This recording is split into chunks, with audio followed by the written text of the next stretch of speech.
Bismillahirrahmanirrahim and Assalamu alaikum, dear students. I welcome you all in today's online class. We are discussing environmental chemistry, chapter number 23, and this is the fourth lecture of the chapter. In this lecture, we will discuss the destruction of ozone layer in stratosphere, the protective action of ozone layer, protection of ozone layer, and some alternatives of chlorofluorocarbons in order to save ozone layer, then water pollution and its treatment. Starting with the protection action of ozone layer, dear students, the thickest layer of ozone is at the height of about 18 to 35 kilometer from the surface of the earth. Why 23 has been mentioned in this slide? Because this is a figure quoted from your textbook, but in actual case it is from 18 to 35 kilometer. And ozone layer absorbs harmful radiations coming from the sun and hence save us from different diseases like skin cancer, etc. So this is the protective action of ozone layer. Now coming towards the sources which destroy ozone layer, you need to remember 3 points regarding that. I have explained these points in the previous lecture as well. The very first one is oxides of nitrogen. Actually, what happens? Oxides of nitrogen decompose ozone into oxygen, and these oxides destroy about 70% of the ozone found in the stratosphere. Greater the amount of oxides in the atmosphere, greater will be the percentage of O3 being destroyed. And you can see the reactions in the slide that nitrogen oxide NO reacts with ozone and get itself oxidized into NO2. Meanwhile it converts O3 into O2. Now coming towards nuclear reactions, you need to remember that nuclear tests being conducted in the world generate high temperature. I'm stressing the word high temperature. Because in this point you need to focus on the high temperature being produced by the nuclear tests, and as a result of this high temperature the atmospheric nitrogen is favorably oxidized to nitrogen oxide, and this nitrogen oxide then will react with the O3 present in the stratosphere and will destroy it and will convert it into O2. Meanwhile, NO will be oxidized into NO2. So these 2 points are interrelated. As I have explained earlier, that nitrogen oxide destroys ozone and get itself converted into nitrogen dioxide. Now coming towards chlorofluorocarbons, these are the chemicals which are being used in refrigerators, firefighting agents and solvents for greasing electronic components, etc. These chlorofluorocarbons are not harmful for us in troposphere, you can say, but when they reach the stratosphere, they are decomposed, they are broken down because of the rays coming from the sun, and chlorine is released. That chlorine atom is highly reactive and it reacts with the ozone molecules and cause their destruction. The reaction has been shown over here where a chlorine atom is reacting with O3, and hence the end products comes out to be chlorine again and O2.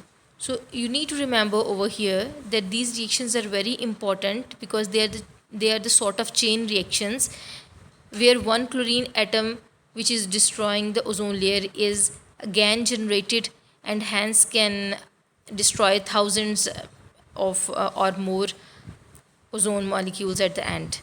So this point you need to remember, this is very important one, that एक chlorine का atom जो release होता है during the process वो again and again reaction में regenerate होता जाता है and it can destroy many molecules of ozone repeatedly. How to protect the ozone layer?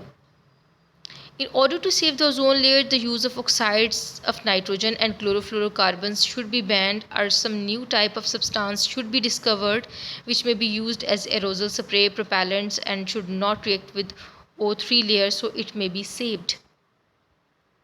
So these are the alternatives of chlorofluorocarbons.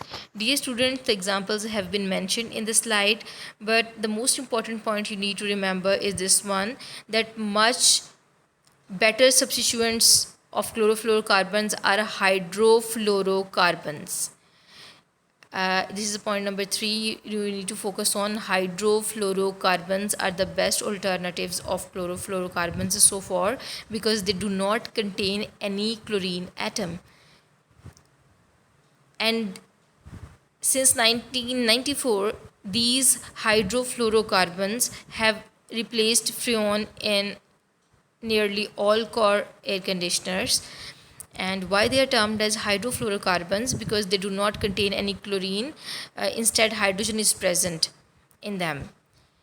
And then coming towards the last point, the electronic industry. In electronic industry, soapy water followed by rinsed and air drying is now used instead of chlorofluorocarbons to clean micro circuits. So this has also been taken as a measure to reduce the pollution. Now coming towards the second part of our today's lecture, that is water pollution and water treatment. Basically in this chapter we are going to start water pollution. We will discuss the different sources of water pollution, and this topic will then be continued in the next lecture as well, where we will discuss the water treatment. So basically today we are going to start discussing water pollution. By definition, what is water pollution?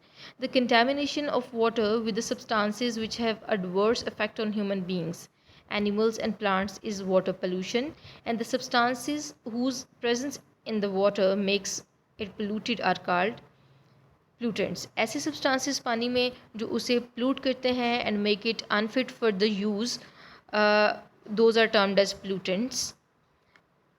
और water की जो contamination हो जाती है इन pollutants की वजह से, that is termed as water pollution. This slide is of great importance. Kindly pause the lecture and focus on this slide. There are types of water pollution, or you can say the types of water pollutants. ऐसी चीज़ें, ऐसे फ्लूएंट्स जो पानी को contaminate करते हैं, उनको basically 3 categories में डिवाइड किया जाता है. The very first category is of suspended solids and sediments. ये ऐसे सब्सटेंसेस हैं जो पानी में डिज़ोल्व नहीं होते बल्कि सस्पेंडेड रहते हैं. Second category is of dissolved solids. ये ऐसे सब्सटेंसेस हैं जो पानी में डिज़ोल्व होकर इसको कंटेमिनेट करते हैं. And the third one comes the thermal pollution. So these are the 3 types of water pollutants or water pollution, you can say. Now in today's lecture we are going to start our discussion from suspended solid sediments. I'm repeating it. Dissolved solids and thermal pollution we will discuss in the upcoming lecture, but in our today's lecture we are going to start our discussion from suspended solids and sediments. It includes the following examples: oil spillage, livestock waste, industrial waste, and leather industries. So I am going to give you a brief introduction, you can say, regarding these outlines, and then we will discuss these outlines in detail. Number 1 is oil spillage. Actually, oil spillage is the spilling of oil into the sea water, or the oceans, you can say. And this is because of the certain reasons. You need to remember that oil is or petroleum is used for the manufacturing of different things like plastics, electronic appliances में इस्तेमाल होता है, synthetic rubber बनाने में as a fuel use किया जाता है. तो it is of great importance. That is why it is transported across the world, and the transportation is carried out via sea, means water routes.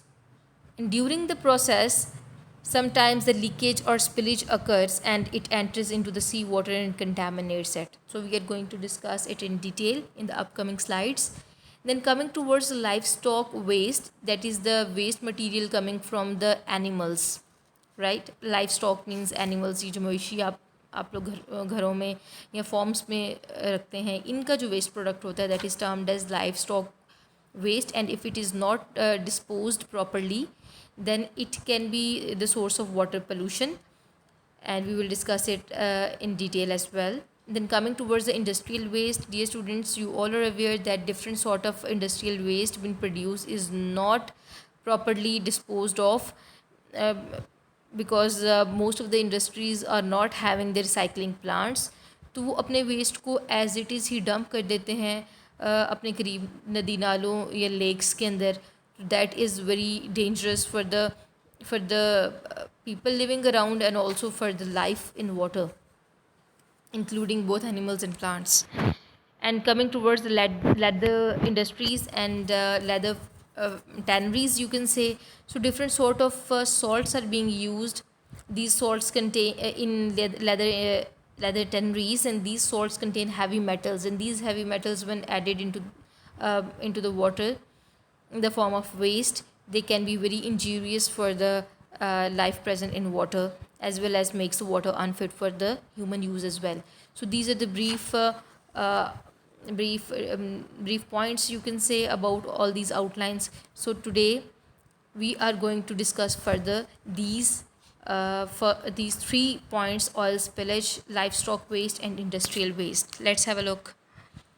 Suspended solid sediments are the wastes which are not completely soluble but suspended in the water, and they include the following points as I have explained earlier.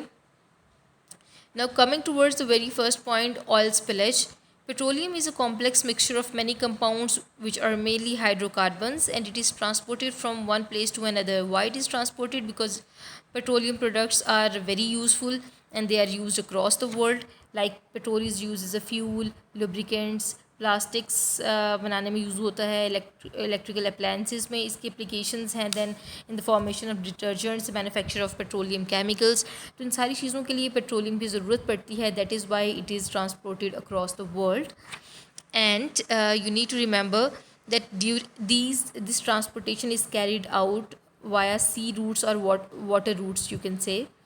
So during the process, the water can get polluted due to the accidental oil spills, leakage of cargo oil tankers, and the leakage of pipelines during the offshore exploration, leakage of underground storage tanks, because petroleum is saved, you can say, in the underground storage tanks. This is stored in underground storage tanks. So sometimes the leakage of those tanks may also contaminate the underground water. So these are the different ways how the oil spillage can contaminate the water. As a result of contamination, what happens? As a result of contamination, the water becomes unfit for the use of aquatic life and human beings and animals.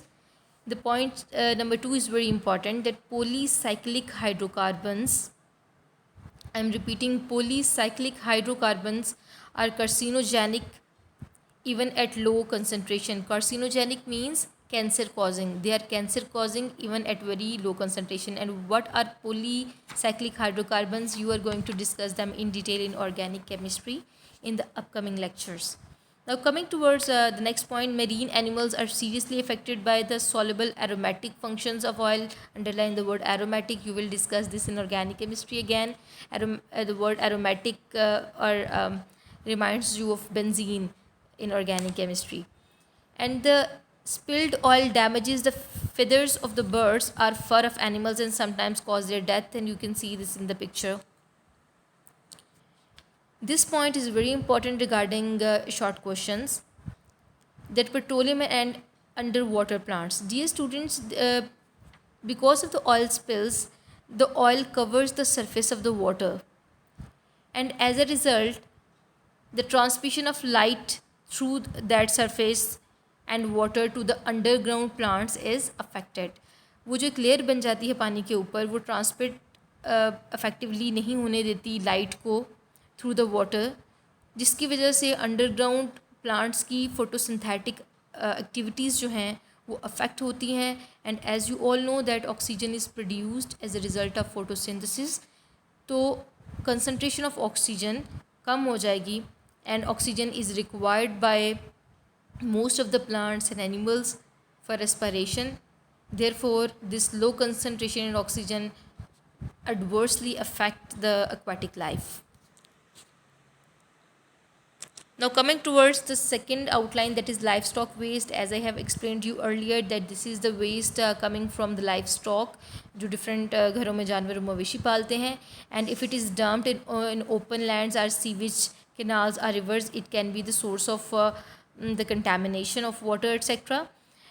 And the point is very important, the second last one is that bacteria are present in the livestock waste. It contaminates the surface and the groundwater. Dear students, this contamination may cause may be the cause of different diseases like dysentery, typhoid, and hepatitis. Dysentery is the inflammation of intestines, mainly colon. तो intestines की inflammation हो जाती है इसमें. And then coming towards typhoid and hepatitis, you all are very well aware with these names and the diseases. That was all for today. Thank you so much. The rest of the outlines we are going to discuss in the upcoming lecture. Stay blessed, stay safe.